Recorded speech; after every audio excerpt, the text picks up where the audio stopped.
Oh, Nay, kanina pa po ba kayo naghihintay dito? Ilang minuto pa lang naman. Kaya pala walang tao dito galing kang simbahan. Opo, may kailangan po ba kayo? Hihingi lang sana ako noong pinapahid mo. Umaatake na naman kasi ang rayuma ko. Kagabi pa. Pasok po muna kayo sa loob. Ah, Pasensya na ho kayo, Nay. Maaga kasi akong umalis kanina. ayos lang naman yun. Natiis ko pa naman ng ilang oras Si Ayla po ba, hindi niyo tinanong kung meron nung langis? Nako, hindi ako lalapit sa babaeng yon. Oh, bakit naman po, Nay? Napaplastikan kasi ko sa kanya. Alam mo naman, noon pa, malayo na ang loob ko sa bilas mong yon. Pareho po pala tayo nung nararamdaman sa kanya. Hindi man lang sila nagsisimba, kahit yung mga anak, hindi man lang papasukin sa loob ng simbahan. Nako, palibasa nga kasi kung saan lang nakilala siya ni Miguel. Ewan ko ba dun kay Miguel? Iniwan ng girlfriend ng dahil lang sa babaeng yun. Hay, hindi na ako magtataka kung ginayuma lang niya ang anak ko. Naku, kung totoo po yan, Nay, parusa ang nangyayari sa kanila dahil sa ginawa niyang kasalanan. Ilang taon ko na nga pinagdarasal na sana matauhan na si Miguel. Ay, malay niyo naman po. Malapit ng pakinggan ang dasal ninyo. May mga taong labas-pasok sa simbahan para magmukhang banal at walang kasalanan. Pero kapag wala nang nakakakita, lumalabas ang totoong ugali. Hindi nasusukat ang kabutihan sa pagpasok sa simbahan, kundi sa kung paano ka makitungo sa kapwa. Mapagpalang araw sa inyo, Miss Gwen. Ganon din sa mga kapwa ko taga-subaybay sa inyong channel. Ilang taon na rin po ako nakikinig sa YouTube ng mga katatakutan at kababalaghan. At ang channel nyo ang paborito kong tambayan. Hindi na rin buo ang araw ko kapag wala akong napapakinggan na bagong kwento nyo. Sumulat nga po pala ako para magbahagi na rin ng sarili kong karanasan na naganap may ilang taon nang nakakalipas. Itago nyo na lang po ako sa pangalang Ayla. 35 ang edad at tubong kapis. Pero bago tayo magpatuloy sa ating kwento, huwag pong kalimutang mag-subscribe sa bagong channel nating ito. I-like ang video at mag-iwan ng comment sa ibaba. Malaking tulong po ang inyong suporta para may pagpatuloy namin ang pagbabahagi ng mga kwentong kapupulutan ng aral. Panoorin niyo po ito hanggang dulo. At ngayon, ituloy natin ang kwento. Ang mga bata, Nasa loob sila nanonood ng TV. parang maghapon na yata silang nanonood Mabuti na yung kesa naglalaro dito sa labas. Baka mamaya meron na namang pumunta rito sa bahay at magreklamo. Sino naman magrereklamo? Sino pa ba? Di yung hipag mo. Baka makita lang ang hibla ng buhok ng mga anak mo, magreklamo na yun. OA lang talaga ang reaksyon nun. Huwag mo na lang pansinin. Ay naku, ano pa nga bang ginagawa ko? Mula nang dalhin mo kami dito, lahat ng pag-a-adjust ginawa na namin. Sa tagal na nga nating nakatira dito di ka pa rin nasanay? Gusto mong masanay ako sa kung paano nila kami tratuhin? Hindi ka naman pinagsasalitaan ng masama. Sigurado ka ba tiyan? Kahit hindi ko naririnig, alam ko na ako lagi nilang topic. Napapraning ka lang. Halika na nga, doon na tayo sa loob. Mauna ka na. Pagkatapos ko kasing kunin yung mga sinampay ko, magwawalis pa ako. Okay, ako na lang pala magluluto ng hapunan natin. Wag na. Alam ko namang pagod ka Nandito lang naman ako sa bahay. Kahit nandito ka lang naman sa bahay, alam ko pagod ka rin. O siya, sige na nga. Magsaing ka na lang. At ako nang bahalang magluto sa ulam. Sige, pumasok ka na rin agad ha. Malamok na. 9 na taon na kami nagsasama ni Miguel. Dati sa Laguna kami nakatira pero nung nagkaroon ng pandemic, napilitan kami umuwi sa probinsya nila. Isa pa lang ang anak namin noon at nagdadalang tao ako. May sarili naman kaming bahay sa lupa na pag-aari ng mga magulang niya. Sa isang compound, lahat silang magkakapatid may bahay na nakatayo. Okay naman ang pakikitungo ng pamilya niya sa akin kapag kaharap ako. Maliban sa hipag niya na asawa ng Kuya Manuel niya. Ramdam ko kasing hindi niya ako gusto. At madalas siyang magreklamo sa akin kapag wala ang asawa ko. Tuwing kinakausap naman siya ni Miguel tungkol sa reklamo niya, tinatanggi naman niya. Para tuloy ako pa ang pinalalabas niyang sinungaling. Mula noon, naging maingat na ako sa kanya. Hanggat maaari, umiiwas na lang ako. Yun nga lang may pagkakataon na may okasyon na kailangan naming umattend ng mag-iina.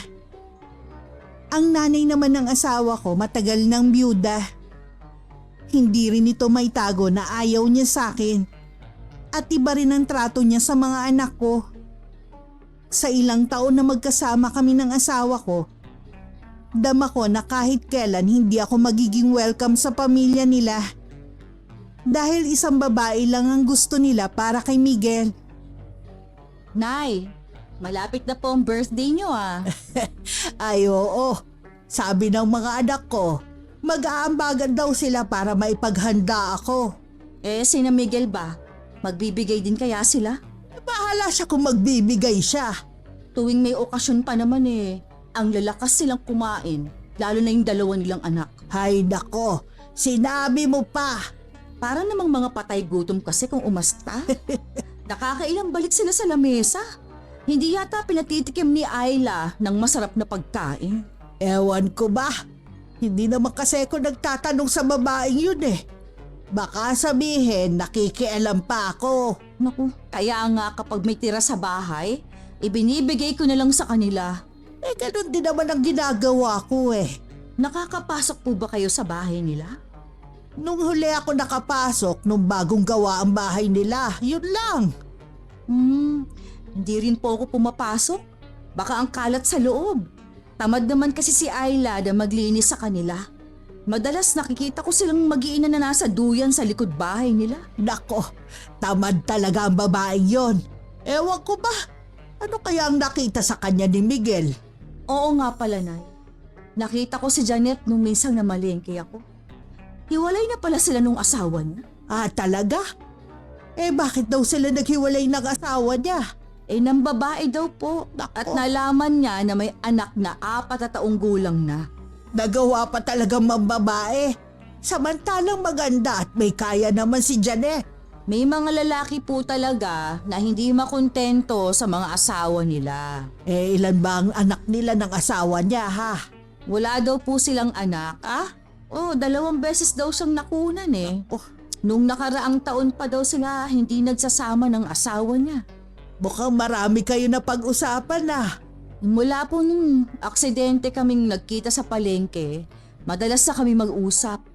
Bumalik na kasi siya sa bahay ng mga magulang niya. Ganun ba? Kinukumusta nga po pala niya si Miguel. Nangihinayang nga din siya na hindi sila nagkatuluyan ng bayaw ko. Ganun talaga ang buhay. Ay sige po, Nay. Sige. Uwi na muna ako at mag-aayos pa ako. Maaga kasi ang simbang ngayon. Sa likod talaga ang tambayan namin mag-iina dahil may ginawang duyan doon ang asawa ko. Presko din kasi ang lugar na yon dahil may mga puno pa. Minsan doon din naglalaro ang mga anak ko. Doon ko na rin inilagay ang iba nilang laruan gaya ng dollhouse at tent nila. Naisip ko na kapag nandun sila, hindi na kami makakaabala sa mga kapitbahay. Kapag sa harapan kasi sila ng bahay naglalaro, nakakatanggap ako ng reklamo na maingay daw ang mga ito. Kapag nangangapit bahay naman, may reklamo pa rin sila. Minsan hindi ko na alam ang gagawin ko. Kaya hindi ko rin masisi ang mga anak ko kung bakit malayo sila sa mga kamag-anak ng tatay nila. Isang araw habang naglalaba ako sa likod at naglalaro naman ng mga anak ko, dumating ang hipag ng asawa ko. Dumiretso na siya kung saan kami nandun ng mga bata. Ate, may kailangan ka ba? Meron sana. Kaya alam, busy ka yata. Araw kasi ng paglalaba ko ngayon Ginawa mo na palang palaruan tong likod nyo, ano? Oo, Para hindi na sila nangangapit bahay pa. Nakikita ko pa yung ginagawa nila. Kaya nga pala ako nagpunta dito para sabihin na sawayin mo naman yung mga anak mo. Bakit? May ginawa ba sila? Gaya nga ng sabi ko, hindi na sila nangangapit bahay. Hindi naman yun eh. Kung ganun ate, ano yung sinasabi mo na kailangan ko silang sawayin? Nag-aaral kasi ang anak kong si Zab. Ang iingay kasi ng mga anak mo, katulad ngayon. Naririnig pa ba ang ingay ng mga anak ko sa bahay ninyo? Ang layo na lang sa inyo Maniwala ka, naririnig sa kwarto ng anak ko. Malapit lang kasi yun sa kusina namin. O itong likod ninyo, malapit sa amin. Hindi makapag-concentrate sa pag-aaral ang anak ko? Sige ate. Gagawa ko ng paraan para hindi nyo na marinig ang ingay ng mga anak ko. Sawayin mo na lang sila. Huwag mo nang pagalitan ha, at kawawa naman. Huwag kang mag-alala ate. Hindi ako basta nagagalit sa mga anak ko. Mabuti naman. At mabuti rin na hindi si Inayo yung iba pa nating hipag ang nagreklamo. Kilala mo naman ang mga yun kapag nagreklamo. Alam ko naman yun ate. Kaya nga lahat ng gusto ninyo sinusunod ko eh.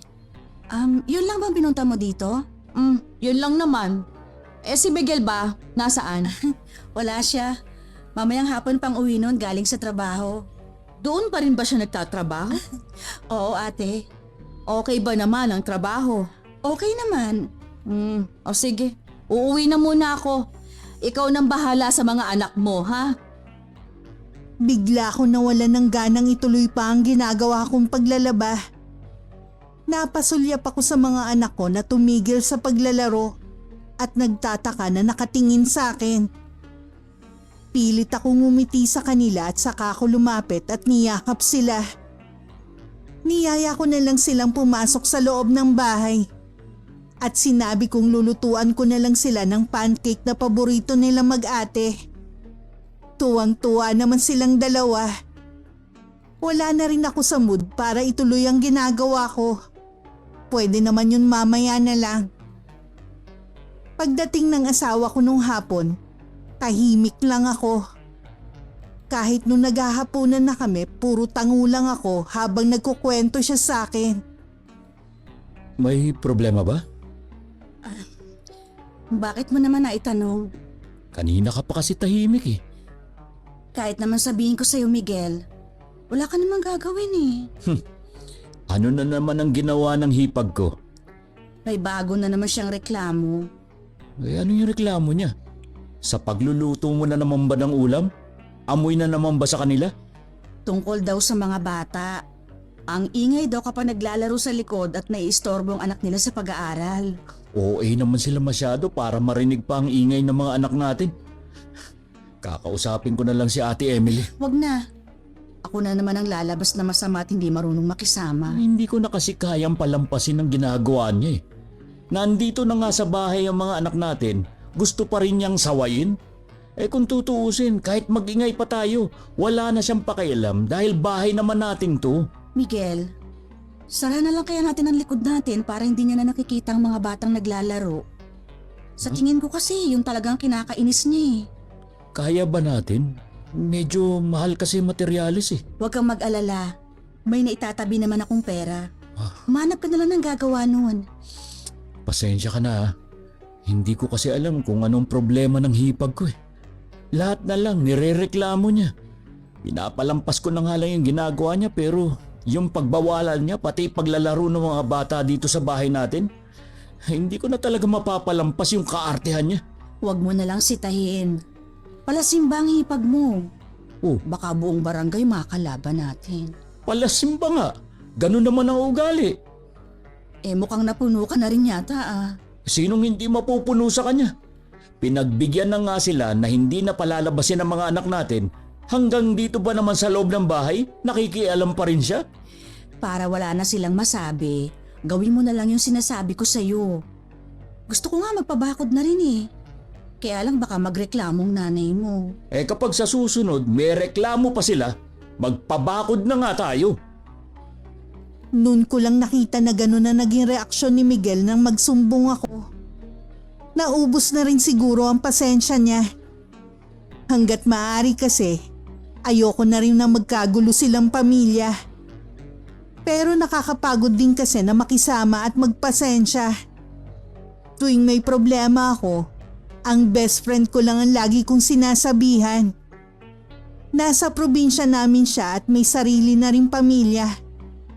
Lagi kami magka-chat at nag-uusap kapag wala akong ginagawa. Tingin daw niya hindi ako gusto ng pamilya ng asawa ko kaya hinahanapan nila ako ng butas. Gusto rin daw ng mga ito lalo na ang bilas ko na maubos ang pasensya ko. At kapag nagalit ako pagkakataon na nila para palabasin na ako talaga ang problema at hindi sila. Yun din ang palagay ko. Nang sumunod na araw, day off ni Miguel. Nakakuha na siya ng 3 tao na gagawa sa likod namin. Dumating na rin ang araw na yun ng simento at iba pang materyales. Habang nasa loob ako ng bahay, narinig kong dumating ang biyanan ko. Anong pinagagawa niyo sa bahay ninyo? Yung likod po ng bahay, ipapasara ko na. Bakit naman? Mas maganda nga kapag bukas lang yon para pumapasok ang hangin. Masyado nga kulub ang bahay ninyo Dun nga kasi naglalaro yung mga anak ko. Naiingayan daw kasi ang hipag ko kapag naglalaro ang 2 bata dun. Sinong hipag ang tinutukoy mo? Si Malu ba? Hindi po, si Ate Emily. Sigurado ka ba na nagrereklamo siya? Pumunta siya rito sa bahay para sabihin na maiingay ang anak ko. Sawayan daw ni Ayla. Baka naman kasi sigaw na sigaw ang mga anak niyo Kung totoo man sumisigaw sila, wala siyang karapatan na pumunta rito para pagsabihan ng asawa ko at mga anak. Tignan niyo naman yung kung gaano kalayo ang bahay nila.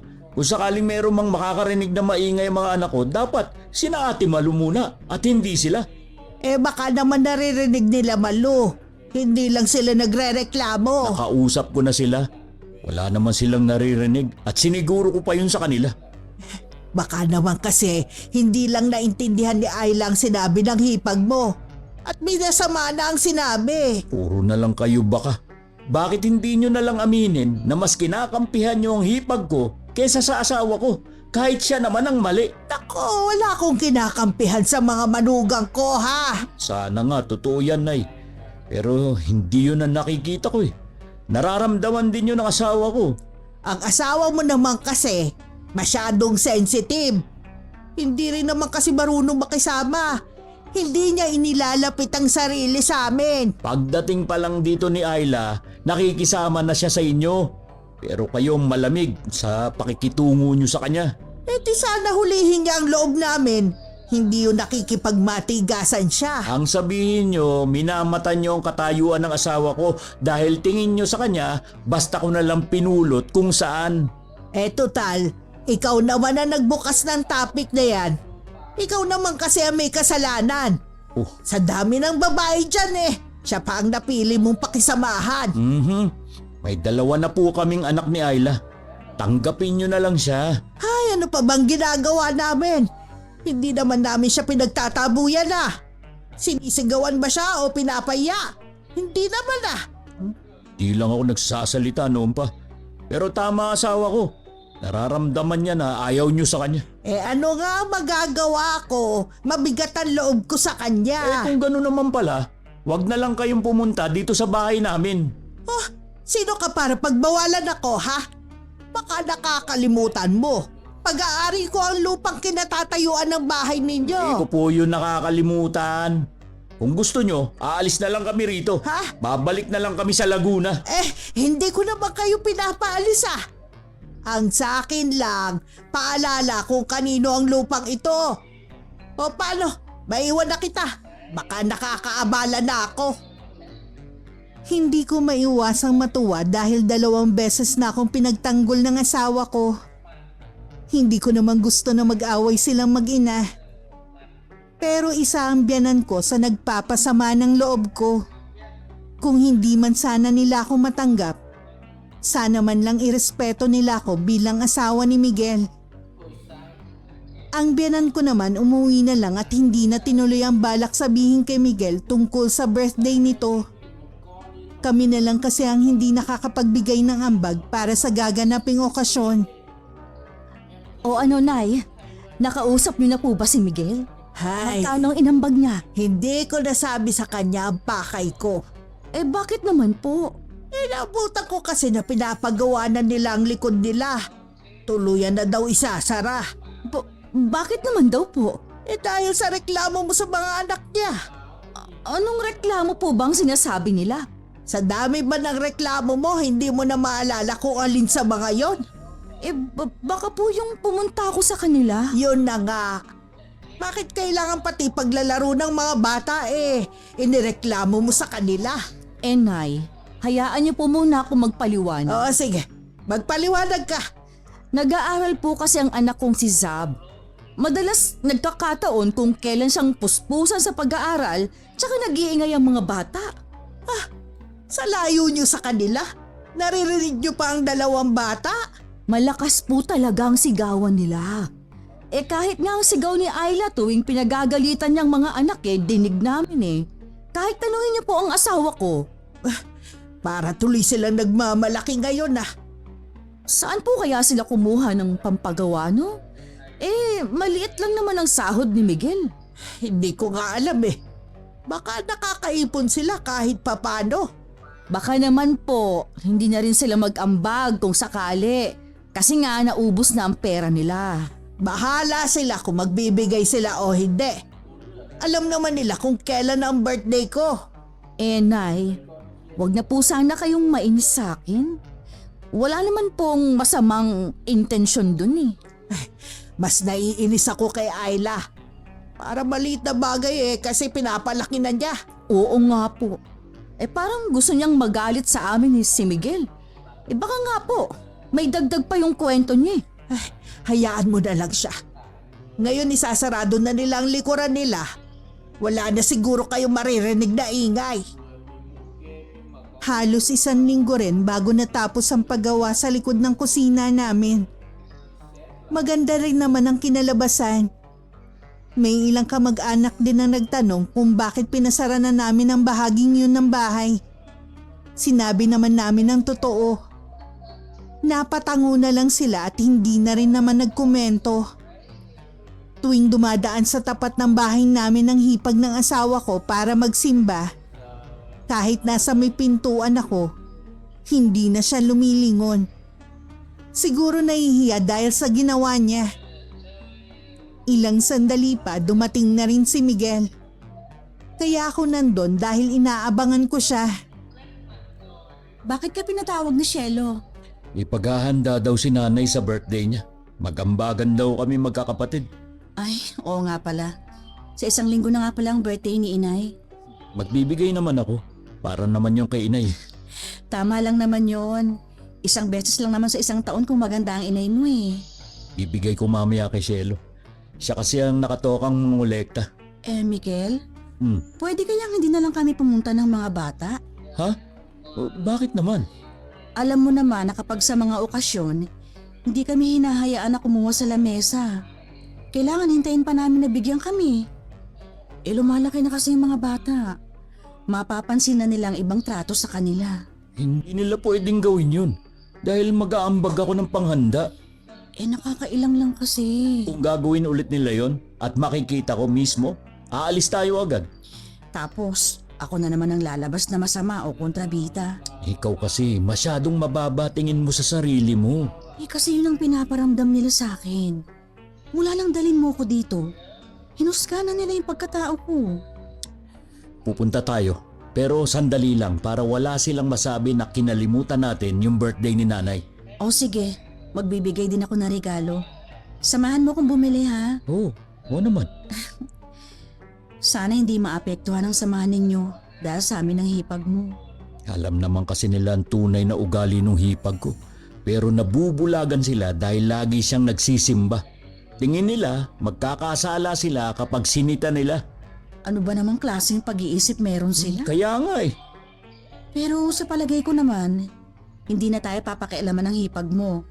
Dahil kapag ginawa niya ulit yon, aalis na kami ng mga bata dito. Uy, teka. Biro lang naman yan, di ba? Mikel, Sa totoo lang, pagod na pagod ako. Gusto ko na lang na umuwi sa amin. Kahit papano doon, tanggap kami ng mga taong nasa paligid. Hindi lang ng pamilya ko. At hindi rin kami huhusgahan. Uy, pinagtanggol ko naman kayo nitong huli ah. Oo nga. Kaya lang matagal ng pagod ang puso ko. Tsaka, baka sa susunod, kampihan mo na naman ang pamilya mo.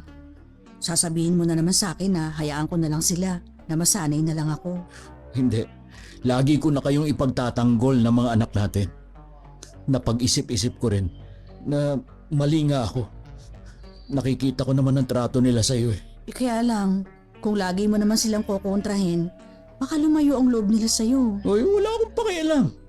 Kayo ang mas mahalaga sa akin, hindi ang mga sasabihin nila. Tignan natin kung hanggang kailan mo mapapanindigan ang sinasabi mo. Dumating ang araw ng birthday ng biyanan ko. Mga kamag-anak lang naman ang imbitado at piling-piling mga kaibigan. Maliban sa regalo naming mag-asawa, may regalo din na cake ang dalawa kong anak para sa lola Desa nila. Magkakasama namin siyang nilapitan at binate. Inabot na rin namin ang regalo namin. Ngiting-ngiti naman siya sa amin at nagpasalamat pa. Sinabihan na rin kaming kumain na. Si Miguel naman nagpaalam lang sandali dahil tinawag ng pinsan. Lalapit na sana kami ng mga anak ko sa lamesa kung nasa ng mga pagkain nang humarang si Ate Emily. May hawak siyang mga plato para sa amin. Ito yung mga plato ninyo. Oh. Ako na lang din ang kukuha ng pagkain ng mga bata. Chicken at kanin lang naman ang kinakain nila, no? Ate, ako na lang ang bahalang kumuha ng pagkain nila. Para naman matikman nila lahat ng mga putahe. Eh baka naman kasi sobra-sobra ang kunin nila tapos hindi nila mauubos. O di sayang lang. Huwag kang mag-alala ate, hindi ko sila bibigyan ng marami. Ako kasi ang nakatoka sa pagkain kaya dapat kong siguruhin na may matitira dahil may mga taga-simbahan pa napupunta. Oh, ito ang plato mo Ayla. Kumuha ka na ng para sa'yo tapos doon na lang kayo sa sulok maupo. Huwag mo sanang hayaan na magtatatakbo ang mga anak mo ha. Nakakahiya, ang daming tao ngayon. Hindi na lang ako nakipagtalo kay Ate Emily. Tahimik na lang akong kumuha ng pagkain ko. At hinayaan na lang siya na kumuha ng pagkain para sa mga bata. Meron pa sanang tinuturo ang anak ko na pagkain. Pero sinaway na sila ng bilas ko. Niyaya ko na lang ang mga bata na maupo malayo sa karamihan. Nung nakaupo na kami, nun ko lang napansin na iba ang plato namin sa ibang mga bisita. Babawi na lang sa inyo si nanay ha. Ipagluluto ko na lang kayo ng gusto nyo. Oh, bakit kayo nandito? Tsaka, ang konti naman ang pagkain nyo. Ito lang kasi ang binigay ng hipag mo sa amin, Mikel. Ha? May gusto pa sanang kainin ng mga bata, pero pinigilan niya na sa pagkuha. At iba rin ang binigay niyang plato sa amin. Ay, dito lang kayo ah. Hintayin nyo ako. Miguel, wag ngayon. Birthday ng inay mo. Hayaan mo sanang maging masayang araw na ito. Oo naman. Kukuha lang ako ng lahat ng klase ng pagkain sa mesa. May ambag ako. Kaya tama lang na mag-enjoy tayong lahat. Mula sa kinaroroonan namin, nakita ko si Miguel na kumuha ng 2 plato at saka nilagyan ng pagkain. Ilang sandali pa lumapit naman ang hipag nito sa kanya. Ang dami mo naman yatang kinukuhang pagkain, Miguel. Ha? Mauubos mo ba yan? Hindi lang naman ako kakain ito eh, kundi yung pamilya ko. O kumakain naman na sila kanina pa. Hindi mo ba sila nakita? Alam ko. Kaya lang, kung ano lang ang binigay mo, yun lang ang kinakain nila. Baka kasi nakakalimutan mo. May ambag din ako sa okasyon na ito. Wala naman sigurong masama kung lahat ng pagkain sa handaang to matitikman nila. Wala naman akong sinabi na wala kang ambag. Ang sa akin lang kasi, baka hindi maubos ng mga bata o di sayang. Oo, Pwede naman silang bumalik kung gusto pa nila. sana naman ate. Sa mga ganitong okasyon, huwag mo namang iparamdam sa mag-iina ko na hindi sila welcome. Ano na naman bang sinumbong sa'yo ng asawa mo at ako na naman ang pinasasama niya sa kwento? Wala siyang sinasabi na kahit ano. Nakita ko lang yung plato nila at kung anong kinakain nila kaya alam ko agad kung anong ginawa mo. Huwag niyo naman sanang sirain ang birthday ni inay. O ikaw naman ang sumisira eh. Huwag kang mag-alala. Pagkatapos namin kumain, aalis na kami agad. Maya-maya bumalik na rin si Miguel. Nandun pa rin ang hipag niya sa tabi ng lamesa. Pinagtitinginan din siya ng ilang bisita. Siguro narinig nila ang naging usapan ng asawa ko at ng hipag niya. Anong napag-usapan niyo ni Ate Emily? Wala, sinagot ko lang naman yung mga tanong niya. Hindi kasi maipintang mukha niya eh. Napahiya lang yun. Sige na, kumain lang kayo ng kumain dyan. O sige lang mga anak ha, kumain lang kayo. Habang kumakain kami, lumapit si Shelo at sinabihan ng kapatid na pinatatawag ng nanay nila. Sumagot na lang ang asawa ko na susunod na lang. Nang makatalikod ang kapatid, tinapos na nito ang pagkain at saka nagpaalam sa amin. Bigla tuloy ako nawalan ng gana at bumigat ang pakiramdam ko. Iniisip ko kasi na baka nagsumbong na si Ate Emily sa biyanan namin. Wala talaga siyang pinipiling oras. Nay, happy birthday ulit. Kung sisirain lang na mag-iina mo ang okasyon na ito, Ha? mabuti pa pauwiin mo na sila. Teka, bakit naman, Nay? Wala naman silang ginagawang masama. Hindi niyo ba nagustuhan yung regalo namin sa inyo? Hindi yon. Nagsumbong na sa akin si Emily. Ako po ang kausap ni Ate Emily kanina. Huwag naman sana niyang idama yung mag-iina ko. Natural na ipagtatanggol mo sila. Si Emily tumutulong sa akin sa paghahanda. Ang asawa mo, puro gulo lang ang ginagawa. Kahit kailan hindi nang gugulo asawa ko. Ano palang ginawa niya ngayon? Si Ate Emily lang ang gumagawa ng issue. Huwag mo nang ang sirain ang araw ko. Pauwi mo na ang mag-iina mo. Maya-maya lang, darating na ang mga kaibigan ni Emily na taga-simbahan. Baka magtatakbo pa ang mga anak mo. Nakakahiya. Hindi lang naman ang mga anak kong bata rito eh. Oo nga. Pero mababait ang ibang mga bata. Hindi katulad ng mga anak ninyo parang nakawala sa koral. Palibhasa kasi, hindi sanay makisalamuha dahil lagi niyong ikinukulong sa loob ng bahay niyo. Kayo rin naman po ang dahilan kung bakit ayaw palabasin ni Ayla ang mga anak namin. Makita nyo lang na naglalakad sa labas ang mga bata. Nakasumbong na kaagad kayo na pinababayaan sila ng asawa ko. Kahit kailan talaga, hindi nyo sila tinuring na mga apo. Anong hindi? Pantay-pantay ang trato ko sa lahat ng mga apo ko. Hindi yan totoo. Kung alam nyo lang kung gaano ako nasasaktan sa trato nyo sa mga anak ko. Sige, uuwi na kami. Happy birthday uli sa inyo. Nang balikan kami ni Miguel at magayanang umuwi, naisip kong nagkaroon sila ng pagtatalong mag-ina. Malungkot din kasi ang aura niya. Nang umalis kami kahit hindi ako nakatingin, alam kong nakasunod ang lahat ng mga mata sa amin. Nakasalubong pa namin ang mga taga-simbahan. Pinagmano ko naman sa kanila ang mga anak ko. Nang nasa bahay na kami, tahimik pa rin ang asawa ko. Hindi ko na lang siya pinilit na magsalita. Kapag ganon, nagchat-chat na lang ako sa best friend kong si Selena. Kinuwento ko ang nangyari sa araw na ito. Kinabukasan, hindi kami kinakausap ng ibang kapatid ni Miguel. Kahit binati ko sila nang makita ko ng araw na yon. Alam ko na agad na kami na naman ang lumabas na masama. At kampi na naman sila kay Ate Emily. Ang saya po ng birthday niyo, Nay. Dumating din lahat ng mga inimbita ninyo. Hindi rin gaanong masaya. Umalis agad kasi si Miguel eh. Naku, wala naman pong dapat sisihin kundi yang si Ayla. Dapat pala, hindi ko na lang pinauwi ang mag-iina ni Miguel. Sumama tuloy ang loob sa akin ng anak ko. Ang ganda pa naman ng regalo nila sa akin at bukod tanging mga anak nila ang may regalo. Ay, kung hindi po sana gumawa ng issue yun si Ayla, hindi niyo naman sila paaalisin eh. Natakot din kasi ko na baka mangulit ang mga anak niya at makaabala sa mga bisita. Pero sa nakita ko mabait naman sila nung kumakain sa sulok. Ganun po talaga ang mga bata kapag may pagkain na hawak.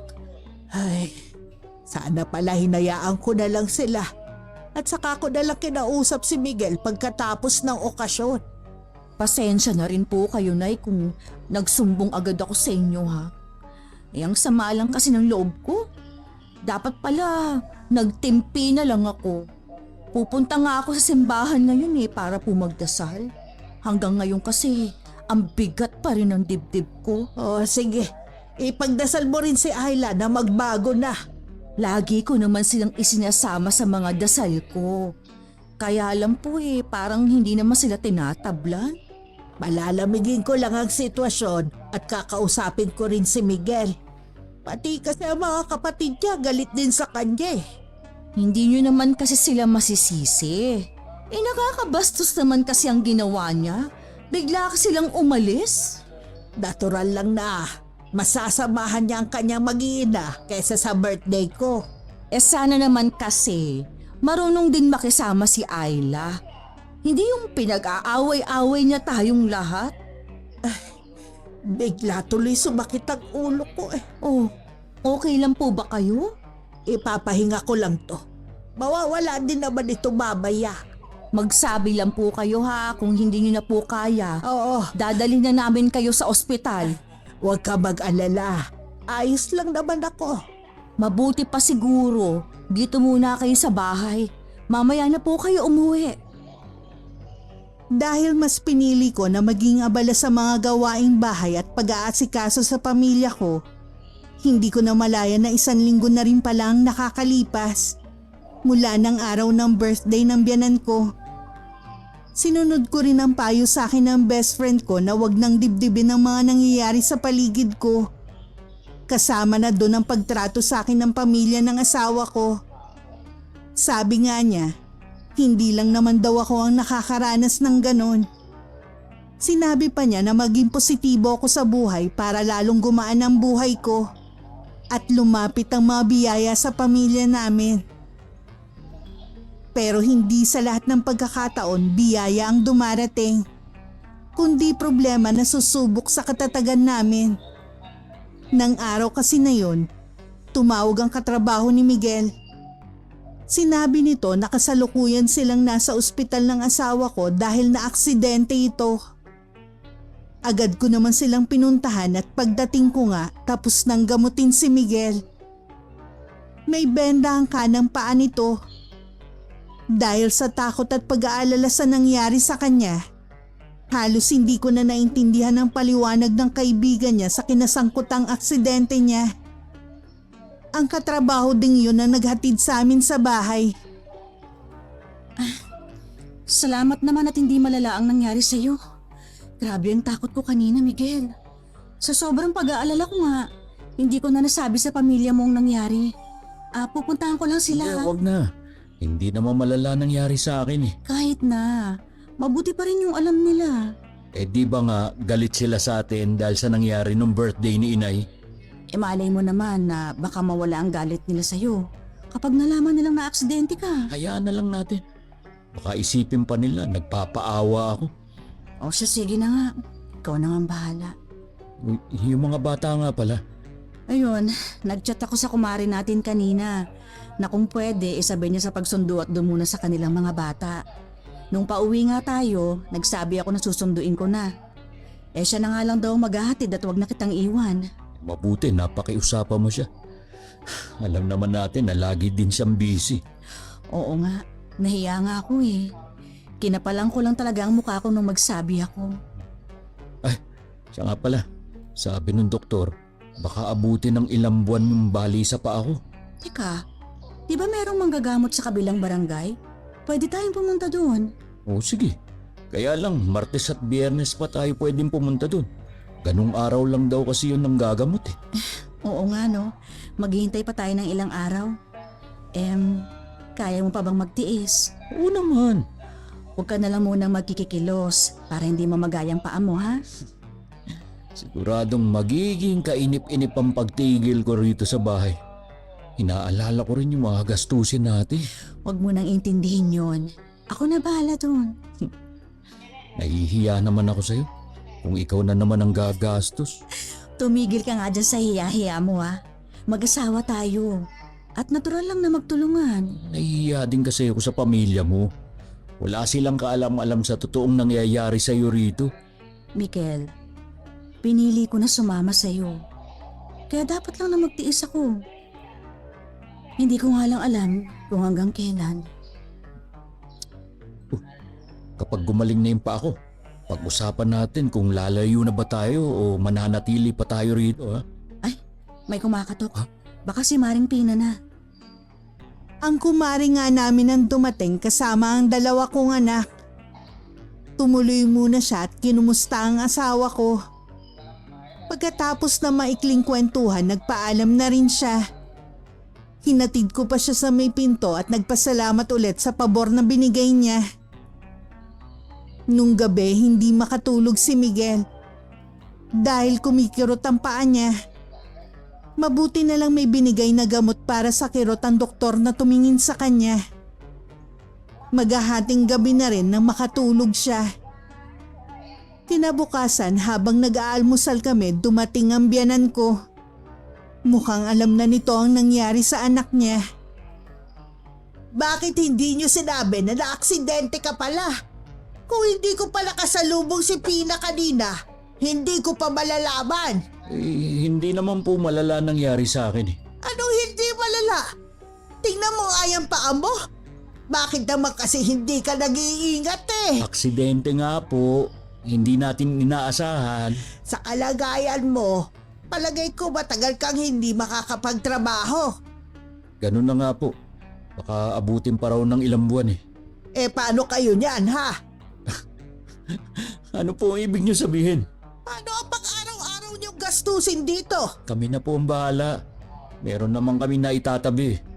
Mamaya, pupuntahan ko ang mga kapatid mo para dumalaw sa iyo rito. Sige, kayong bahala. Meron pa bang masakit sa iyo maliban sa paa mo ha? Wala na po, Nay. Eh kung may kailangan ka, huwag ka mahihiya na magsabi sa akin ha? Huwag niyo na po akong alalahanin. Eh pwede ba yun? Eh anak kita. Ibig po bang sabihin yan eh, hindi na kayo galit sa akin? Hindi na. Mas nangingibabaw ang pag-aalala ko sa'yo. Gagaling din tong pa ako. Huwag na kayo masyadong mag-alala. Baka mapano pa kayo eh. Sige na, magpahinga ka na lang. Babalik na lang ako mamaya. Dumating ang biyanan ko na hindi ako pinansin hanggang nung umalis siya. Ni hindi man lang sumulyap sa gawi ko. Hinayaan ko na lang. Ilang sandali pa dumating na rin ang mga kapatid ni Miguel. Gaya ng nanay nila, hindi man lang ako tiningnan. Nanatili na lang muna ako sa kusina at hinayaan sila. Hindi nila kasama ang bilas ko. Hindi ko alam kung sadyang hindi sumama o nasa simbahan na naman. Tumagal din ng halos 1 oras ang pagbisita ng mga kapatid ng asawa ko. Nung paalis na sila, hindi na rin ako nagpakita. Ang mahalaga sa akin, okay na sila magkakapatid. Oh, kararating mo lang ba, Emily? Opo, Nay. Totoo po ba na naaksidente si Miguel? Oo, kahapon. Kanina ko nga lang nalaman eh. Hindi man lang ipinaalam sa atin ni Ayla. Yun nga ang kinaiinis ko. Sa ibang tao ko pa nalaman. Hindi ko nga siya pinapansin kanina dahil sa inis ko. Eh kahit naman sino maiinis sa kanya. Ang isa pa sa inaalala ko, hindi makakapagtrabaho si Miguel. Eh paano kaya mga gastusin nila? Oo nga po. Naku, malamang niyan. Sa inyo lalapit si Miguel. Wala namang problema sana basta hindi kasama ang asawa niya, no? Hindi naman po papayag si Miguel nun. Eh sabi naman niya, meron naman silang ipon. Tingnan natin kung hindi agad mauubos. Tingin ko pa naman kay Ayla masyadong maluho. Yun din nga pong tingin ko sa kanya. Sa mga laruan pa lang ng mga anak niya mamahalin na ang binibili niya. Alam ko dahil nakikita ko rin naman. Ngayong wala ng trabaho ang asawa niya, hindi na siya pwedeng bumili ng mga mamahaling laruan para sa mga anak nila. Nay, pwede niyo po ba akong samahan sa kanila? Gusto ko rin kasing kumustahin ang bayaw ko. Oo, sige. Ngayon na ba? Pwede rin po. Habang nagtutupi ako ng mga damit namin, may kumatok. Inutusan ko ang panganay ko na buksan ang pinto. Pumasok naman ang biyanan ko at bilas ko. Napatayo ako pagkakita sa kanila. Magsasalita pa lang sana ako, dumiretso na sila sa kwarto kung nasan si Miguel. Napabuntong hininga na lang ako. Mula sa sala, dinig ko naman ang pinag-uusapan nila. Kumusta ka na, Miguel? Okay naman ako, Ate Emily. Pasensya ka na kung ngayon lang ako nakadalaw. Si Ayla naman kasi, hindi malang ipinaalam sa amin. Ako nagsabi na wag nang ipaalam sa inyo. Hindi naman malala yung nangyari sa akin. Kahit na, no? Obligasyon pa rin niyang ipaalam sa amin ang nangyari sa'yo. Sa ayaw at sa gusto mo. Huwag na nga natin pag-usapan yan. Sige na nga. Baka magkasamaan pa tayo ng loob nun dahil dyan sa asawa mo. Kailan nga pala ang balik mo sa doktor? Hindi na po ako babalik sa doktor. Bala ko po sa Martes, puntahan yung magaling na manggagamot sa kabilang barangay. Kung wala kang pampacheck up sa doktor, bibigyan ka na lang namin. Meron naman po kami, kaya lang mas gusto ko munang subukan na ipatingin ng pa ako dun sa manggagamot. Ewan ko ba sa'yo? Naniniwala ka sa manggagamot na yun. Kapag lumalaya ang bali sa paa mo, tsaka ka magsisisi. Tama naman si Inay. Huwag sanang matigas pa ang ulo mo. Hindi sa lahat ng oras, kailangan mong sundin si Ayla.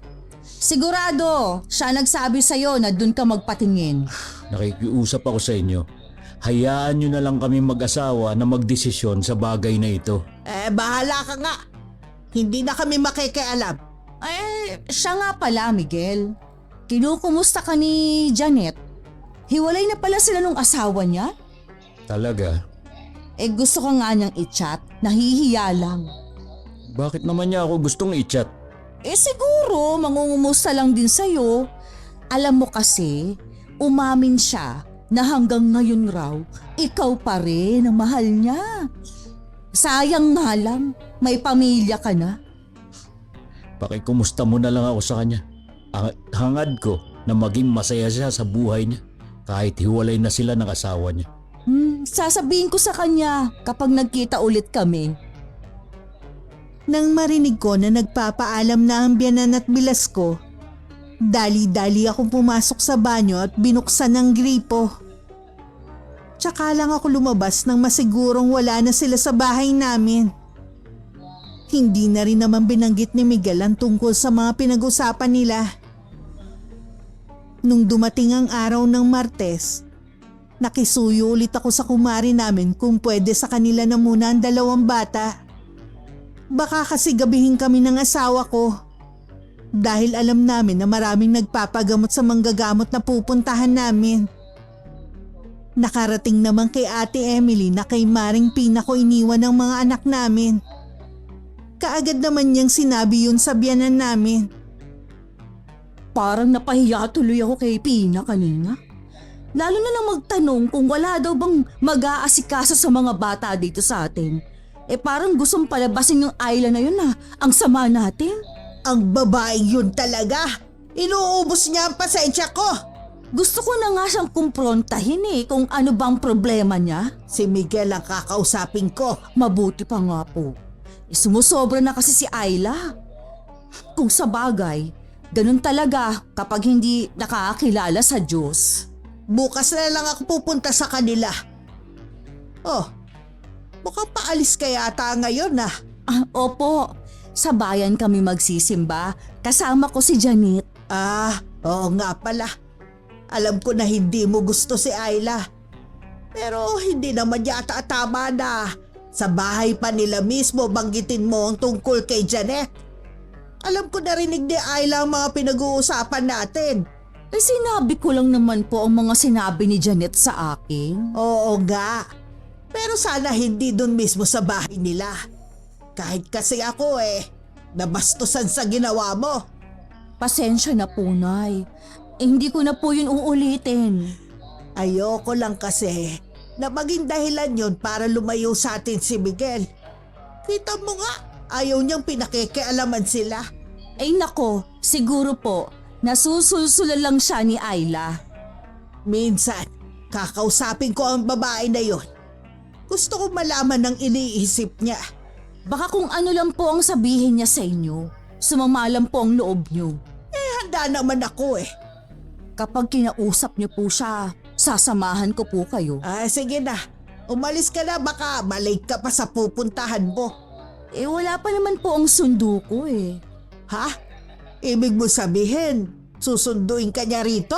Opo, gusto rin niya kasi kayong makausap at makumusta.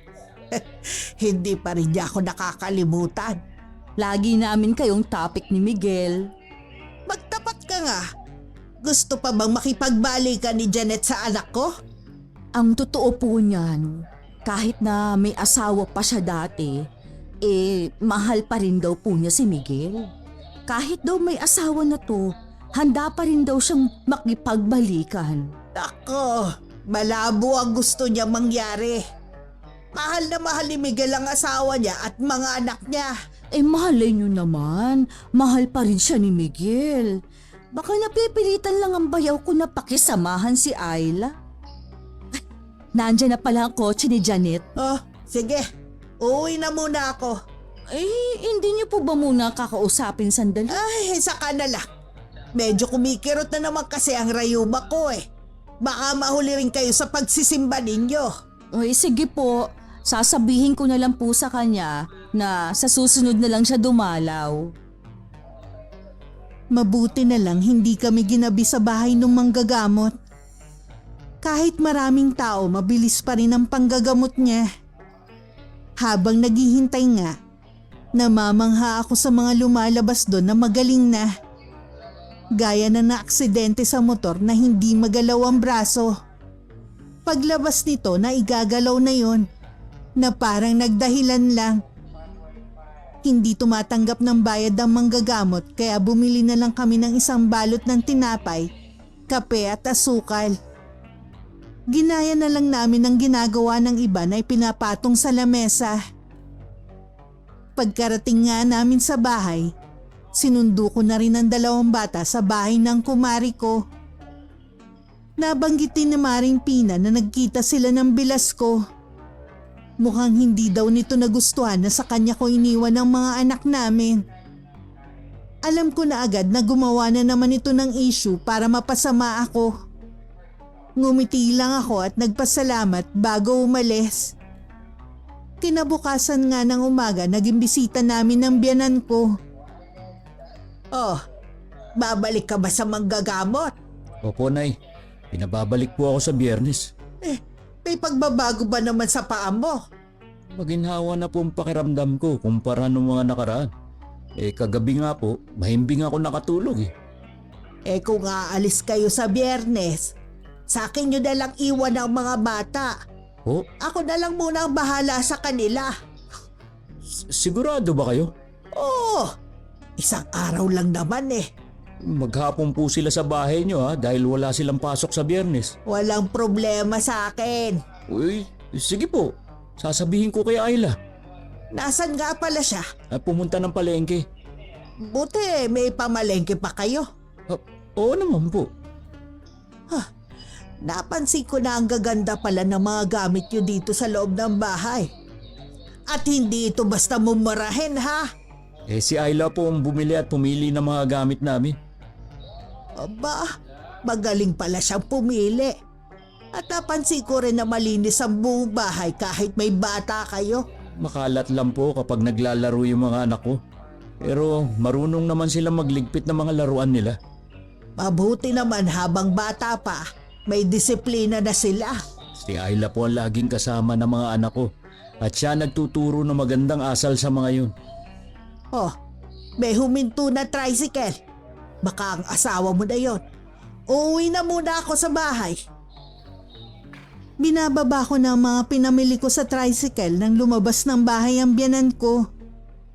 Hindi man lang niya ako tinignan at basta na lang umalis. Hinayaan ko na lang, sanay naman na ako. Wala na rin kasi akong magagawa kung hindi nila ako tanggap. Pagpasok ko sa loob ng bahay, inaayos ko na rin ang mga pinamili ko. At sinabi nga ng asawa ko ang dahilan ng pagpunta ng nanay niya sa bahay namin. Baka naman pag-uwi natin nun, puro reklamong sumalubong sa atin. Si nanay naman nagsabi na sa kanila muna yung mga bata eh. At saka, pagkakataon na rin natin para ipakita sa kanya na mababait yung mga bata. At hindi totoo yung mga sumbong ng hipag ko sa kanya. Hindi ko pa rin maiwasan na mag-alala, Mikel. Tsaka, kahit ayaw kong maramdaman, nasasaktan ako sa hindi nila pagpansin sa akin. Kahit dito sa pamamahay natin. Halos lahat sila dito mga nagsisimba. Pero bakit gano'n ang mga ugali nila? Ako na humihingi ng dispensa kung ganun sila sa'yo. Hindi ko naman kasi hawak yung damdamin nila eh. Ano bang ginawa kong masama sa pamilya mo? Mahirap ba sa kanila na magbigay ng respeto sa isang katulad ko? Ano ba ang gusto mong gawin ko para mabawasan yung bigat ng kalooban mo? Wala kang magagawa, Mikel. Dahil kahit bali-baligtarin mo pa ang sitwasyon, pamilya mo pa rin sila. At ako asawa mo lang. Buong maghapon akong walang imek. Parang gusto kong umiyak. Pero pakiramdam ko mas lalo lang akong maaawa sa sarili ko. Habang tulog si Miguel, tumawag na lang ako sa kaibigan ko. Sinabi ko lahat sa kanya ang nararamdaman ko. Kahit siya hindi na rin napigilan na magalit lalo na sa bilas ko. Gusto niya akong igante sa paraang alam niya pero pinigilan ko siya. Dahil ayokong gawin ng isang bagay na alam kong pagsisisihan ko rin sa huli. Magtitiis na lang ako hanggat kaya ko. Nang dumating ang araw ng Biyernes, ako mismo ang naghatid sa mga anak ko sa bahay ng biyanan ko. Pinadalhan ko rin sila ng isang bag ng pagkain at inumin nila. Nagbilin din ako na sumunod at maging mabait sa kanilang lola Desa. Nang makaalis kami ng asawa ko, hindi ako mapakali. Parang gusto ko na lang hilahin ang oras. Nang makauwi kami ng hapon, kinuha ko na agad ang mga anak ko at nagpasalamat ako sa biyanan ko. Tumangulang naman siya. Kinabukasan habang naglalaba ako sa likod, dumating ang biyanan ko. Anong sabi sa'yo ng manggagamot? Hindi naman po nagsasalita yun eh. Pinababalik ka pa ba niya? Hindi na po. Okay naman na ang paa ko eh. Ayaw mo na ba talaga magpatingin sa doktor? Hindi na po, Nay. May tiwala naman ako sa manggagamot na tumingin sa akin. O sige, ikaw na ang bahala. Total naman katawan mo yan. Kamusta nga po pala yung pagbabantay niyo sa mga anak ko? Napakabait ng mga bata. Naglalaro lang sila at nagbabasa ng libro. Magaling na pala sila magbasa, lalo na sa math. Marunong din sila magligpit ng pinagkainan nila. Mas makulit pa nga ang iba mong pamangkin eh. Tutok po kasi sa kanila ng pagtuturo ang asawa ko eh. Minsan, sa gawaing bahay dinadaan. Sa kunwari laro para sumunod sila. Malambing din sila sa akin. Sana pala noon ko pa sila hinayaan na mapalapit sa akin. Akala ko kasi magulo silang bata gaya ng sinasabi ni Emily eh. Hindi po lahat ng sinasabi ng hipag ko ay totoo. Gusto lang niyang siraan sa inyo ang asawa ko. Hindi naman manhid si Ayla eh. Kaya pinili na lang niya na lumayo sa inyo. Pero gusto rin niyang mapalapit sana sa inyo. Siguro nga, hindi ko pa ganun kakilala ang asawa mo. Mabait po si Ayla. Sana naman, hindi lang ang iba niyong manugang ang bigyan niyo ng atensyon. Kapag kasi may handaan dito sa compound natin, hindi man lang tumutulong ang asawa mo. Gusto niyang tumulong, pero hindi niyo siya pinapansin. Puro mali nakikita niyo sa kanya. Napapahiya siya kapag lagi niyo siyang sinisita sa harapan ng pamilya natin. Tuwing may handaan, pinaparamdam niyo sa kanya na hindi siya welcome. Dahil akala niyo, isa lang siyang probinsyanang walang pinag-aralan.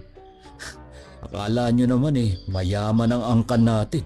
Kahit hindi tayo mayaman, napag-aral naman kayong magkakapatid ng tatay ninyo. Sapat na ba yun para mangmata kayo ng kapwa niyo? Huwag na nga natin pag-usapan ng tungkol sa asawa mo. Ay naman hanggang kailan ba kayo magmamatigas? Inis kasi ang nararamdaman ko sa asawa mo At malayo rin ang loob ko. Wala na akong magagawa pa. Sana hindi niyo pagsisihan ang ginagawa niyong to sa asawa ko. Lumipas ang ilang buwan. Pero hindi pa rin nagbago ang pakikitungo sa akin ng biyanan ko at pamilya niya. Tuwing dinadalaw nila ang asawa ko, para lang akong hangin na hindi nila pinapansin. Nasasaktan man, pilit ko na lang tinatago ang sakit sa ngiti ko. Lagi rin akong masigla sa harapan ng asawa ko at kunwari wala lang akong pakialam sa ginagawa ng pamilya niya.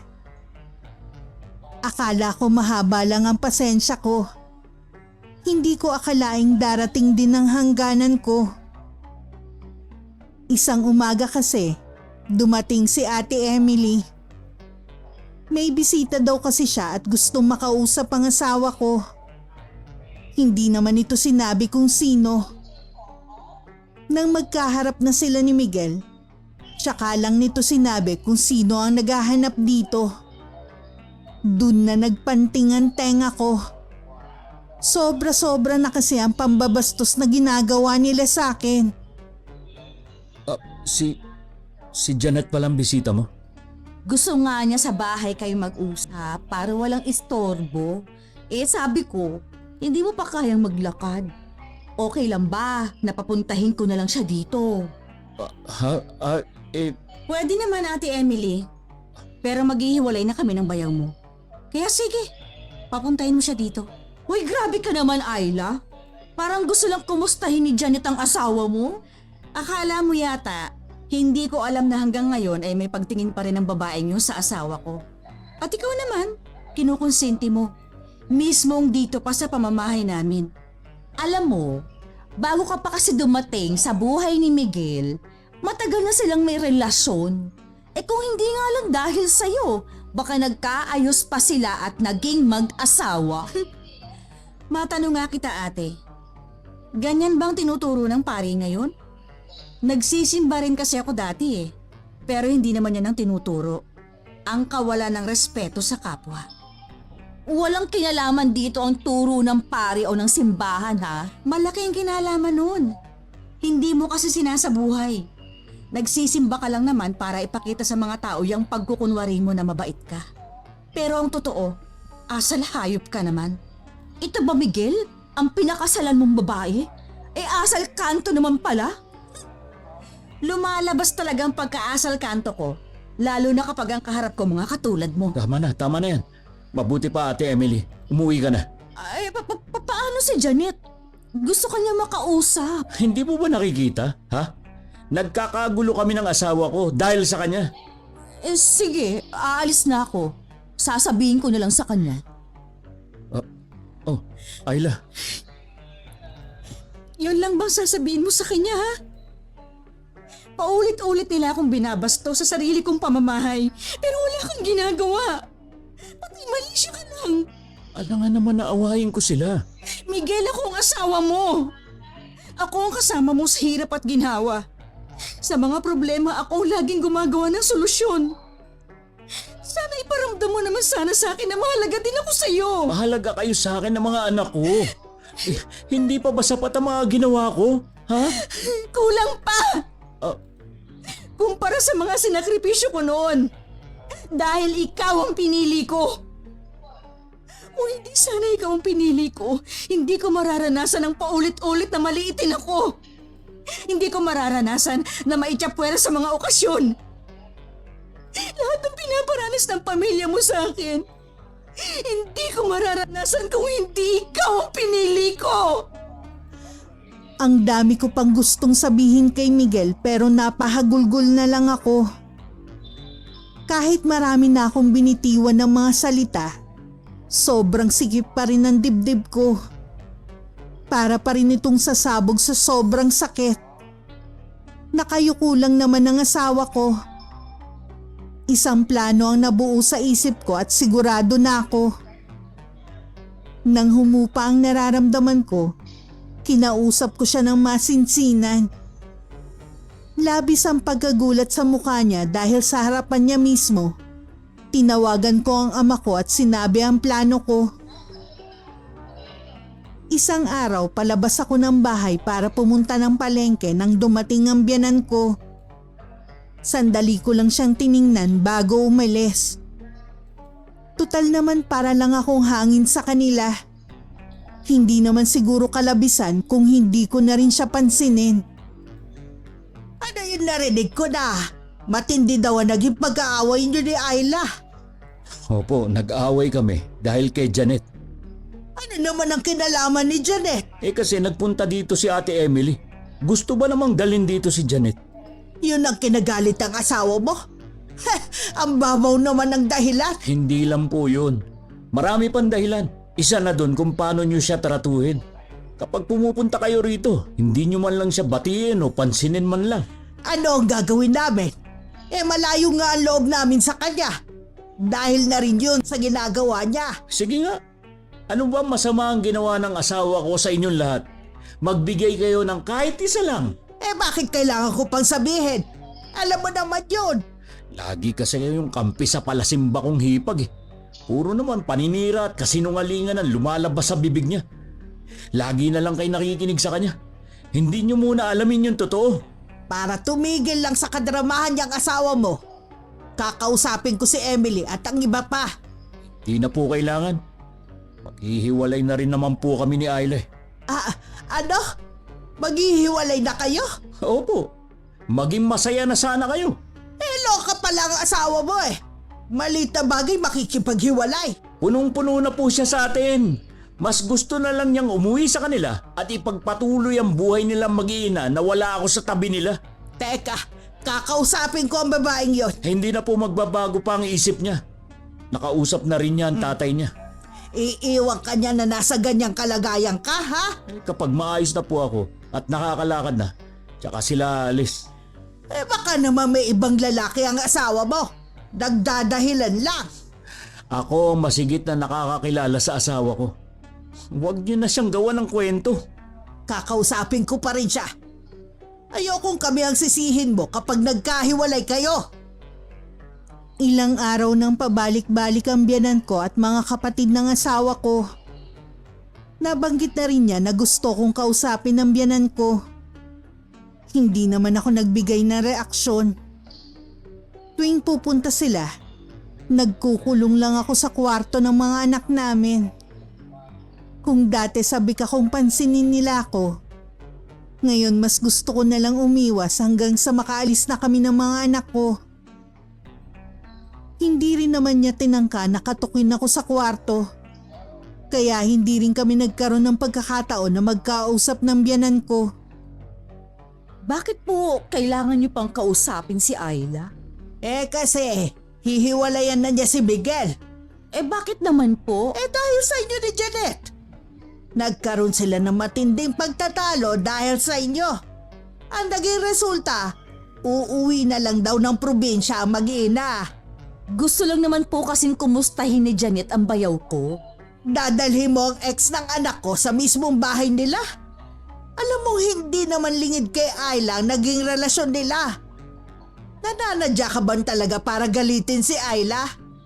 Hindi ko naman po akalain na magagalit si Ayla eh. Sige nga, kung sa'yo gawin yon, kung dalhin ko ang dating ex ng asawa mo sa bahay nyo, matutuwa ka ba?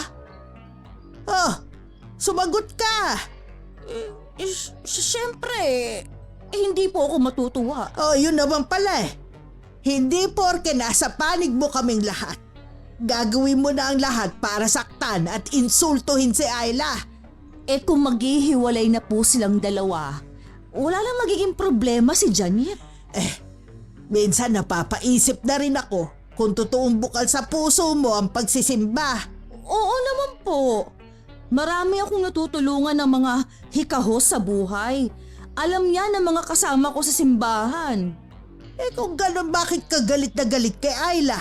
Kahit wala naman siyang ginagawa sa'yo. Lahat na lang pinupuna mo sa kanya. Pati mga apo ko, dinadamay mo. Hindi po ako galit sa kanya. Ipinagdarasal ko pa nga sila palagi eh. Lalo na si Miguel, na sana gumaling na ang paa niya. Ipagdasal mo rin na sana maging maayos ang pagsasama nila. Naaawa kasi ko sa mga apo ko kung maghihiwalay silang mag-asawa. Akala ko po ba, hindi niyo gusto mga batang yun? Hindi naman pala sila makukulit at magugulo gaya ng sinasabi mo sa akin. Baka po natatakot lang sa inyo. Kahit ano pa. Kailangan nilang magkaayos alang-alang sa mga bata. Paano po si Janet? Pareho silang may asawa. Masigit na ikaw dapat ang nakakaalam na kasalanan ng gagawin nila dahil pareho silang kasal. Oo nga po, nakalimutan ko na eh. Nakakalakad na rin naman si Miguel. Minsan nga nasa balkonahin namin siya at naglalakad-lakad. Maayos na rin kami nag-uusap nitong mga huling araw. Pero buo na ang pasya ko na umuwi na sa amin. Makakatulong din siguro sa amin na magkalayo muna para makapag-isip ng maayos. Isang umaga, galing ako sa eskwelahan ng mga bata. Kinausap ko rin ang advisor nila at sinabi ko ang pag-uwi namin sa probinsya. Nalungkot naman ang teacher nila, pero naiintindihan naman nila ako.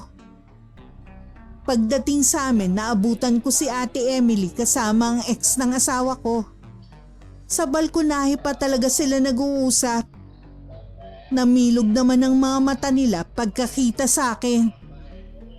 Anong ginagawa niyo dito? Huwag mo na lang siyang pansinin, Janet. Asal kantong babaeng yan. Anong sinabi mo? Nagtatanong lang ako. Tapos yan ang sasagot mo sa akin. Kilala kasi kita. At baka kung ano pang gawin mo kay Janet. Kung gawin ko kaya yung iniisip mo. O di sige gawin mo. Ipakita mo ang pagiging wala mong pinag-aralan sa harap ni Janet. Yan palang tingin mo sa akin. Taga-probinsya na nga, wala pang pinag-aralan. O totoo naman ah.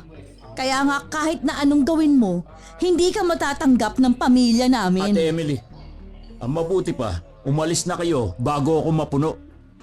Mukhang kagagaling mo nga lang ng simbahan dahil sa suot mo eh. Tapos ganyan na lumalabas sa bibig mo. At least ako nagsisimba. Ikaw, kahit kailan, hindi mo lang pumasok ng simbahan. Hindi mo nga yata tinuturuan na magdasal ang mga anak mo? Umalis na kayo bago ko pa maingod-ngod ang mga pagmumukha niyong dalawa sa semento.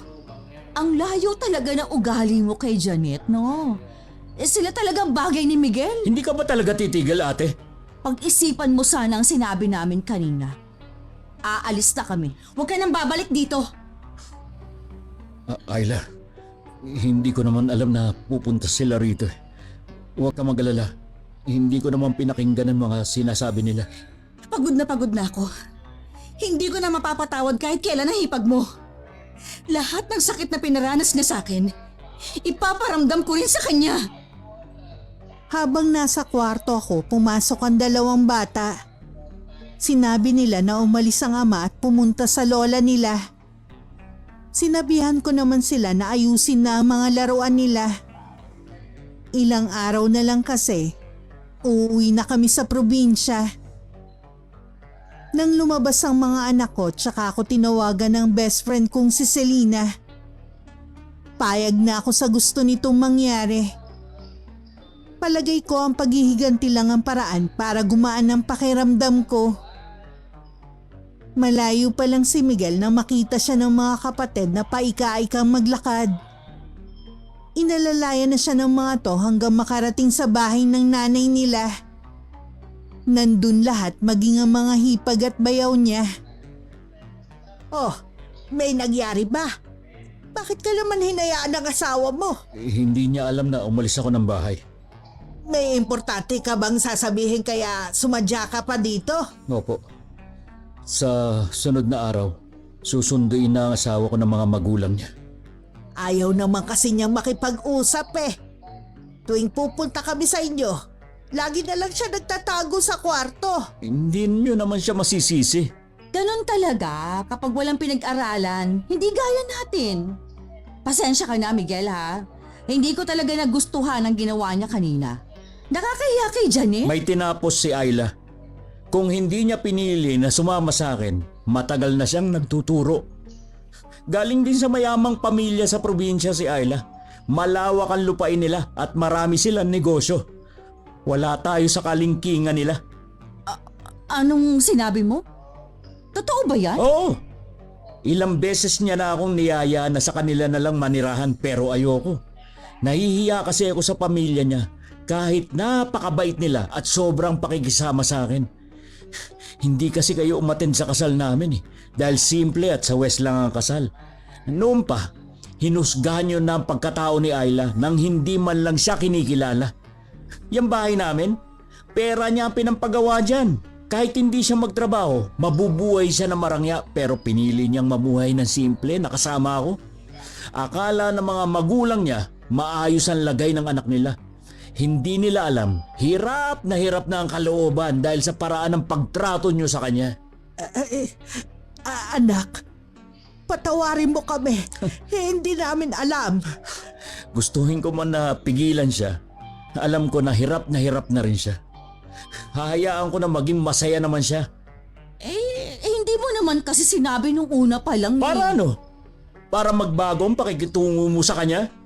Ikaw ang numero unong nagpahirap sa kanya. Bahala na ang karma sa'yo. Pupunta ako sa inyo. Kakausapin ko si Ayla. Huwag na. Hihingi ako ng tawad. Huwag na po, Nay. Kung ang dahilan lang ng pagbabago nyo nung malaman nyo na hindi siya gaya ng iniisip nyo. Ano ba tong nagawa ko? Kaya pala, hindi problema sa kanya kung mamahalin ang bilhin niyang laruan sa mga anak niya. Noon pa, alam ko nang inggit ka sa bilas mo. Pero mas pinanigan pa rin kita. Ang laki ng kasalanan natin kay Ayla. Hindi naman kasi nakikita sa kanya na mula siya sa may kayang pamilya. Dahil may mga taong simple lang manamit. Nay, ano pong gagawin natin? Bahala ka kung anong gusto mong gawin. Nang sumunod na araw, napansin ko na binabati na ako ng pamilya ng asawa ko. Puro tango lang ako sa kanila. Hindi ko rin kasi mapilit na ngumiti pa sa kanila. Hanggang sa dumating ang araw ng pag-alis namin. Dumating ang mga magulang ko at isang tiyuhin. Seryoso ang mukha ng mga magulang ko at halata na dismayado sila. Mahigpit pa kami niyakap ni Miguel bago sumakay ng sasakyan na naghihintay sa amin. Sa Maynila muna kami mamamalagi bago umuwi sa probinsya namin. Ang mga anak ko walang tigil sa pag-iyak dahil gusto nilang kasama ang ama nila. Ako naman pinipigilan ko lang maiyak. At hindi rin ako tumitingin sa direksyon ng asawa ko. Kahit hindi lumilingon, alam kong nakasunod pa rin ang tingin sa amin si Miguel. Sila pala ang mga magulang ni Ayla. Nararamdaman ko na galit sila sa akin. Hindi naman natin sila masisisi. Kung alam ko lang na masisira ang samahan namin, hindi na lang sana kami umuwi rito. Anak, alam kong galit ka sa akin. Sa aming lahat. Sana mapatawad mo kami. Hindi ko gusto na maghiwalay kayo. Kausapin mo ulit siya at suyuin. Hindi pa po ito ang tamang panahon. Kung gusto mo sundan mo siya sa kanila kapag malamig na ang sitwasyon. Ayoko muna mag-isip ng kahit ano. Pakiusap, Nay. Huwag niyo muna akong kulitin. Kung gusto mo, sa bahay ka na muna. Tuloy-tuloy lang na pumasok sa loob ng bahay si Miguel. Hindi na niya pinansin ang pagtawag ng nanay niya. Punong-puno naman ng pagsisisi ang nanay niya sa mga nagawang kasalanan. Nay, Kanina ka pa ba dyan? opo. Nakita ko nga ang pagsunduki na Ayla. Sayang nga Hindi man lang nabigyan ng pagkakataon na makilala ko sila. Hindi naman kasi sila pumupunta dito eh. Sina Ayla lang naman ang umuuwi sa kanila. Paano sila pupunta dito kung tinatago ni Ayla ang tunay niyang sitwasyon dito? Sana po mapatawad ako ni Miguel. Kita ko sa mga mata niya ang galit sa akin. Huwag mo nang papuntahin dito si Janet. Kung ayaw mong tuluyan na akong magalit sa'yo. Wala na nga po siyang planong pumunta dito. Pagkatapos sabihan ni Miguel na hindi na siya mahal at walang balak na ipagpalit ang pamilya niya. Hindi man pala simba ang anak ko. Pero mas matino pa siyang mag-isip kesa sa'yo. Mula nung umuwi kami ng probinsya, araw-araw tumatawag si Miguel. Minsan pa nga umiiyak siya at paulit-ulit na humihingi ng tawad sa amin. Dahil sa malaking pagkukulang niya sa amin. Sana daw bumalik na kami sa kanya. Pero matigas ang pagtanggi ko na umuwi sa kanila. Kung gusto niya magsama kami, umuwi siya dito sa probinsya namin. Dito kami magbagong buhay. Tanggap naman siya ng pamilya ko kahit ano pa ang nangyari. Sinabi ko tuwing nag-uusap kami, hihintayin namin siya ng mga bata. Nangako naman siya na susunod. May kailangan lang daw siyang ayusin. Ano po nangyari kay Ate Emily? Kagabi pa raw masakit ang tiyan at nahihirapang huminga. Kaya isinugod na sa ospital. May sakit ba siya? Palusog ang pangangatawan ng hipag mo. Kaya nagtataka nga kami. Nitong mga huling araw sabi ng kuya mo kung ano-ano ang sinasabi nito. Ha? Gaya ng ano? Gumagalaw daw yung mga santo sa bahay nila at naglalakad sa sala nila. Matagal na silang maraming santo. Bakit ngayon lang nangyari yung sinasabi niya? Hindi kaya nasisiraan na ng bait si Emily? Ha? Sabi kasi na kuya mo minsan daw nakikita niya nagsasalita yun mag-isa. Teka, may problema ba silang pinagdadaanan itong mga nakaraang araw? Wala naman daw, sabi ng kuya Manuel mo. Pasensya nanay. Marami din kasi akong iniisip kaya hindi ko sila madadamayan. Naiintindihan ko naman anak. Nagkakausap pa kayo ni Ayla. Opo, araw-araw kami nag-uusap. Kailan daw sila babalik? Hindi na po, Nay. Ang gusto ni Ayla, doon na kami manirahan sa kanila. Kung yun lang ang paraan para magkaayos kayo mag-asawa, pagbigyan mo na. Kung dito nga naman kayo, paano siya makakalimot sa mga ginawa namin sa kanya? Gusto ko po kasing tuluyan ng magalingan pa ako para makapaghanap agad ako ng trabaho pagdating doon. Kapag nandun ka na anak, ihingi mo sana kami ng tawad kay Ayla. Mabait po ang asawa ko. Alam ko, napatawad niya na kayo. Hindi ko lang alam kung magagawa niyang patawarin si Ate Emily. Matindi ang galit ng asawa ko sa kanya. Naisip ko tuloy, baka karma na ang nangyayari kay Emily. Ginagamit niya kasi ang pagiging palasimba niya para makakuha ng simpatsya ng mga tao. Kahit araw-araw pa siyang magsimba, alam ng Panginoon kung ano ang pagkatao niya. Kahit nakikita ko na ang mga mali niyang ginagawa, dahil mas pinapaboran ko siya kaysa sa asawa mo, laging siya ang pinapanigan ko. Nung gabi, kausap ko ulit si Miguel. Ikinwento nga nito ang nangyayari sa hipag niya. Dahil sa cellphone lang kami nag-uusap, hindi niya nakita ang imbing ngiti sa labi ko. Wala itong kamalay-malay na ako ang nasa likod ng paghihirap ng hipag niya. Umpisa pa lang ang pagdurusa ni Ate Emily. Mas matindi pa ang dadanasin niya sa mga susunod na araw. Kung alam ko lang na nakakapagbigay din pala ng saya ang paghihigante, noon pa sana ako pumayag sa gusto ng best friend ko na kulamin ng babae para maturuan ng leksyon. Tay, hirap na ako. Diyos ko, Emily! Ano nangyari sa'yo? Bakit bigla kang pumayat ng ganyan? Hindi ko po alam. Para akong isinumpa. Ang bilis ng pangyayari, Nay. Kahit ang mga doktor, hindi alam kung ano ang sakit ko. Bakit hindi mo subukang lumapit doon sa manggagamot na pinuntahan namin? Baka makatulong siya. Hindi naman kami naniniwala sa ganun, Nay. Wala namang mawawala kung susubukan nyo lang. Pag-uusapan namin mag-asawa. Maiwan ka na muna namin ha. Magpahinga ka muna para makabawi ka ng lakas. Naiwan naman ang 2 anak ni Ate Emily sa kwarto para magbantay sa kanya. Nang nasa labas na ang mag-ina, saka naman kinausap ng masinsinan ng biyanan ko ang anak niya. Ano po, Nay? Iniisip niyong kinukulam si Ate Emily? Oo. Kahapon kasi hindi naman siya ganyang kapayat eh. Isang araw lang ang lumipas. Kalahati na ng timbang niya ang nawala. Butot balat na lang siya. Dapat nga talagang magpatingin sila sa manggagamot na pinuntahan namin. Kumbinsihin niyo si Kuya. Meron pa akong gustong sabihin sa iyo, anak. Ano yun? Si Ayla ang iniisip ko na gumawa nito sa kanya. Siya lang naman kasi ang may matinding galit kay Emily. Nay, nakikiusap ako. Huwag niyo nang pag-isipan ng masama ang asawa ko.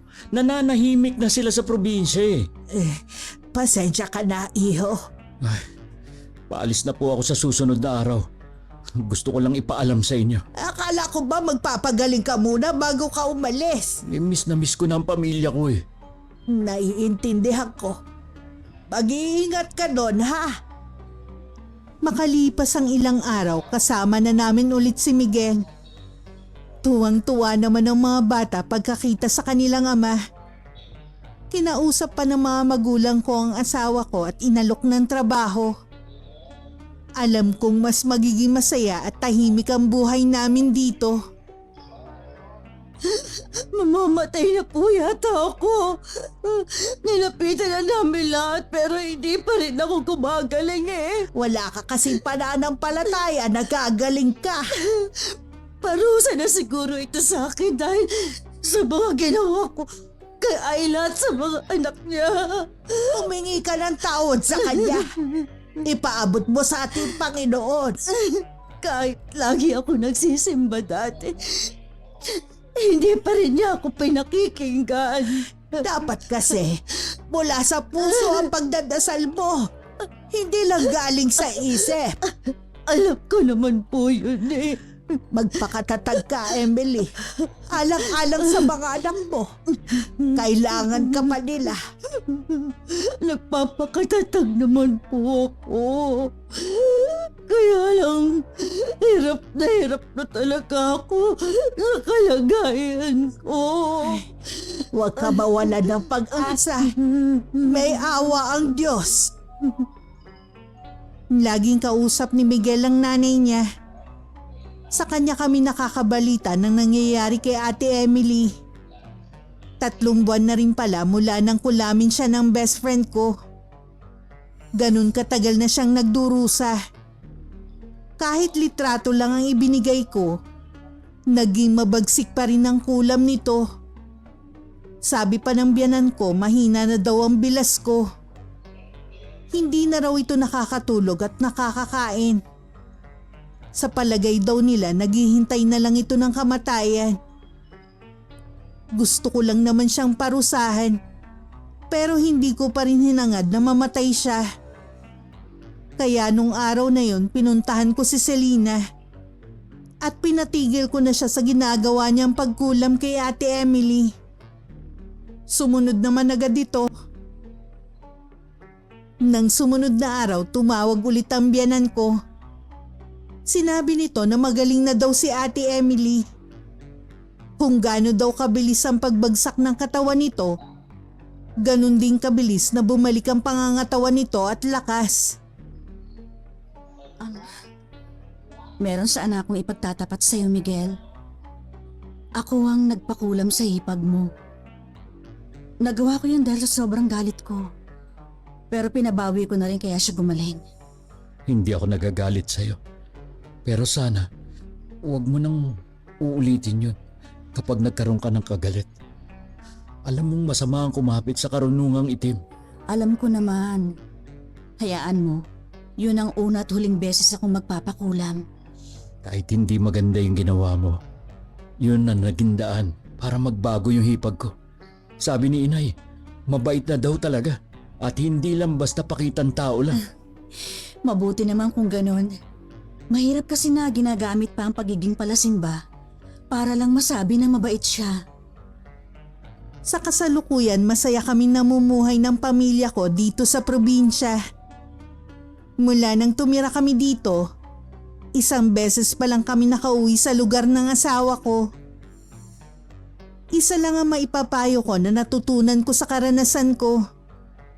Kahit gaano pa kasama ang ginawa ng kapwa natin sa atin, huwag na huwag kakapit sa karunungang itim.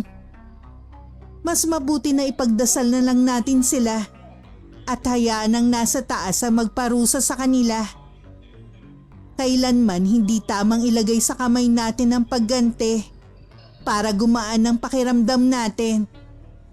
Hindi tama na matuwa tayo dahil sa paghihirap ng kapwa natin. Hanggang dito na lang po ang aking kwento, Miss Gwen. Sana po nakapagbigay ako ng aral at inspirasyon sa mga kapwa ko taga-subaybay sa inyong channel. Maraming salamat po sa pagbasa ng aking sulat. Wakas. Maraming salamat sa pakikinig mga solid abangers. Kung nagustuhan nyo ang kwentong ito, suportahan nyo ang bago nating channel sa pamamagitan ng pag-subscribe, pag-like at pag-comment. Huwag din kalimutang mag-subscribe sa channel ni Ingkong, Ikalawang Yugto. Hanggang sa susunod, God bless. Palibhasa kasi, hindi sanay makisalamuha ang Palibhasa kasi, hindi sanay makisalamuha. Isa pa. Naniniwala ka sa manggagamot na yon. Siguro, nasusulsulo lang siya ni Ayla. Siguro, nasusulsulo lang. Wakas. Ha? Ano? Oy, siguro. Maghihiwalay na kayo? Oo. Maging masaya na sana ako din. Anong kulit ko. Nabanggit din ni Maring Pina na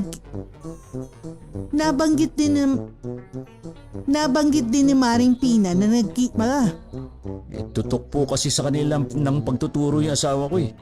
Minsan, sa gawaing bahay, dinadaan sa kunwari laro ng sisonjing. Ayag ka na! Isa na dun kung paano niya social